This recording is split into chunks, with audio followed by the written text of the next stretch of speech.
Gimana kira-kira? Oke. Udah, Ya, langsung aja. Jadi berapa tuh? udah ini udah rolling. Ini kalau menurut takaran PTPN, baik ya teman-teman sekalian ya, jumpa lagi kita di channel Mi 007. Hari ini kita kedatangan tamu jauh dari Lampung, Pak Nur ya, dari Lampung. Dari Lampung. Ini ada Pak Ustadz Sidik, ya kan. Jadi ini hari ini kita ngobrol-ngobrol tentang sharing tentang persawitan lah ya, persawitan. Gimana kira-kira menurut Pak Nur perkembangan sawit kita ini lah ya? Setelah berjalan jauh kan, Pak Nur kan udah cukup pengalaman kan, udah antar provinsi ya kan. Jadi pengalaman Pak Nur gimana tentang sawit, bibitan atau gimana kira-kira? Gini, kalau masalah pembibitan, masalah punya Pak Irfan inilah khususnya ya, yang karena yang di depan kita ya enggak. Punya Pak Irfan ini ternyata kalau bibitnya sih bagus, cuma karena tempatnya yang kurang mendukung, itulah yang membuat pertumbuhan bibit kurang maksimal. Gitu loh. Jadi kalau ini tempatnya mendukung, ini bibit sudah luar biasa ini. Nah itu nyatanya tuh. Yang sana itu sekalipun tempatnya sudah seperti apa itu. Ini kalau menurut takaran PTPN itu kan tolak ukur persawitan Indonesia ya, PTPN ya. Mau PTPN berapa aja, itu tolak ukurnya, patokannya adalah PTPN. Ini kalau PTPN usianya ya harus 20 bulan, pokoknya 20 bulan ke atas lah. Nah ternyata kan ini baru umur 9 bulan pun sudah layak tanam. Iya, benar. Luar biasa. Jadi luar biasa Pak Irfan ini sebenarnya. Cuma ya kalau bisa tolong sih dibantu untuk tempat gitu loh. Supaya bisa maksimal pertumbuhan bibit ini, sehingganya petani pun melihat akan merasa senang. Maksudnya tempat kurang lebar gitu Pak. Tempat kurang lebar karena kan sini udah harus apa? Udah waktunya dijarangin, cuma tempatnya nggak ada. Luar biasa, Masya Allah. Memang kemarin tuh kita udah ada vlog sebelumnya bahwa kita buat konten edukasi lah, menjelaskan bahwa kita buat pembibitan ini di areal terbatas karena areal tidak ada, tidak mencukupi, tidak mendukung tadi. Dengan semangat yang ada kita buat pembibitan, kita lakukan penjarangan. Setelah bibit itu laku dijual. Mestinya kan nggak seperti itu. Iya harusnya. Mestinya kita lihat lahan kita dulu, berapa sih kemampuan lahan ini, ya enggak? Ini cukupnya 2000, ya udah 2000 dulu. Tapi karena Pak Irfan ini nafsunya terlalu besar, ya enggak? Nafsunya terlalu besar, sehingganya dipaksa lah mereka itu untuk tumbuh. Sehingganya kan ini sementara Pak, mudah-mudahan ke depan dengan jalannya seiringnya waktu ini punya tempat yang lebih lebar. Amin. Ya mudah-mudahan seperti itu, harapan saya gitu. Senang, jujur saya senang, bangga saya bisa ketemu. Walaupun udah berapa puluh tahun kita hanya komunikasi ya.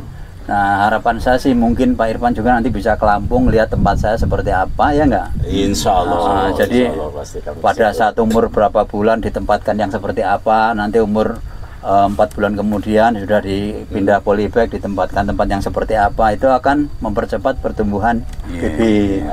Jadi petani pun nanti akan senang, dan kita pun kalau petani senang otomatis kita juga akan senang. Kalau seperti ini ya hanya milih-milih yang itu, sementara ini harusnya bisa ngejar seperti yang itu. Iya benar. Iya enggak? Tapi karena tempatnya itu tadi, jadi ya nggak bisa, dipaksa pun tetap nggak bisa. Terima kasih lah kritik membangun dari Pak Nur kan, yang udah cukup malang melintang lah antar provinsi melihat bagaimana. Cuma belum viral. Mudah-mudahan dengan konten ini nanti viral. Nah bagi para petani sawit ya, kalau yang berada di Lampung ya silahkan diarahkan ke Lampung. Nanti kalaupun saya punya link yang di Linggau khususnya, ya saya arahkan ke tempat Pak Irfan itu loh, di tempat Pak Irfan, ya enggak? Nah itu ada. Jadi bisa saling subsidi silang mana. Jadi si petani pun orang Lampung kok beli di Linggau kan kasihan. Gitu. Ya enggak Pak Ustaz? Luar biasa masukan ilmu dari Pak Nur Wahid ini ya. Iya, iya. Siapa jenengan Pak? Nur Wahid, Oh, Pak. alhamdulillah kami bisa kenal. Amin. Kami dengan beliau kenal 20 tahunan di Riau. Ketemulah di sini. Ketemulah juga sampean. Masyaallah taala sana farhatan kada khasyalatul katanya. Luar biasa. Amin, amin, amin. Ini kita nyinggung tadi cerita Pak Nur prospek tanaman sawit ke daerah Jawa tadi. Saya tertarik sekali tadi, gimana kira-kira Ya perkembangan? itu kan gini Pak. Ya yang tadi saya bilang sama Pak Ustadz itu, kalau orang Jawa bilang itu atikar bondo cubat. Ya enggak Pak? Sebenarnya di dalam misi saya, program saya ini luar biasa, tapi karena belum pernah ketemu sama orang yang belum bisa apa namanya ya, yang jelas dana lah ya, yang utama ya. Karena kalau kita mau terjun ke sesuatu, kalau kita nggak punya dana pun kita juga tetap terkendala. Jadi hanya nafsu berpikir, tetapi tidak ada pendukung sarana dan prasarana. Ya, insya Allah. Nah, seandainya kalaupun itu nanti ada dan bisa terwujud, bisa ketemu sama mereka yang punya dana ya, ya tujuannya saya hanya ingin mengangkat derajat perekonomian warga Jawa Barat, khususnya Ciamis yang di situ memang belum ada sawit. Nanti kita perkenalkan di situ supaya warga Ciamis itu bisa terangkat derajat ekonominya Amin. oleh sawit. Amin. Luar biasa. Yang selama ini hanya tanam sengon, tanam sengon, tanam sengon. Tanam sengon sekali tanam nanti nunggu 20-30 tahun sudah dia tumbang, tanam lagi nunggu lagi 30 tahun.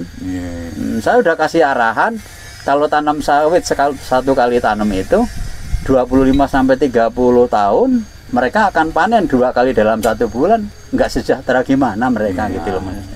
Jadi banyak warga masyarakat yang belum mengerti tentang sawit, maksudnya di situ. Makanya perlu sosialisasi pemasukan untuk wilayah itu. Sekarang punya bibit di mana Pak Nur? Di daerah Ciamis ya? Di daerah Ciamis ada sekitar 5.000 batang. Daerah ada. Abdi atau etak mah? Ya, mangga. Jadi mangga Pak Ustadz, saderek anu aya di Ciamis diperkenalkan. Amun badhe milari bibit di Cikuda eta tos aya sekitar 5.000 batang. Tapi tunggu sekitar 3 bulan lagi lah mungkin bisa siap tanam. Insya Allah itu kanggo warga-warga Abdi ana itu Tasik, Garut, Cimaragas, Banjar, kawasan daerah itu Cimaragas, mangga kunjung wae ka Cikuda. Didinya di daerah Cikuda aya persemaian sawit anu gaduhna nyata ieu Pak Nur Wahid. Taros bae per batang sabaraha di ditu. Harga tiasa nego. Yang penting survei dulu. Setelah lihat barangnya nanti akan ditentukan harga. Tapi kalau kita belum lihat barang, jangan sekali-kali ngomongin masalah harga. Namanya manusia itu bisanya hanya mencela. Kamu jual bibit mahal-mahal, di sana aja murah, ya sudah kamu beli di sana. Tapi kan mereka belum tahu bibit saya. Jadi kalaupun saya nanti ngasih bibit harga sekian dengan kualitas seperti ini, kira-kira layak apa enggak kan seperti gitu. Istilah umumnya kan ada rupa, ada harga. Iya. Jangan beli kucing dalam karung. Nah, itu yang saya tekankan seperti itu. Jadi kalau orang telepon, Pak berapa bibit tempat Bapak? Saya belum bisa ngasih harga. Lah terus ya Bapak ke tempat saya dulu, dilihat dulu barangnya, baru nanti di situ akan muncul harga. Masya Allah, iya betul. Jangan bukti barang. Iya, jadi nanti kalau udah tempat saya 100.000, nggak taunya barangnya udah nggak karuan, nggak bisa layak tanam. Ya enggak? Boleh.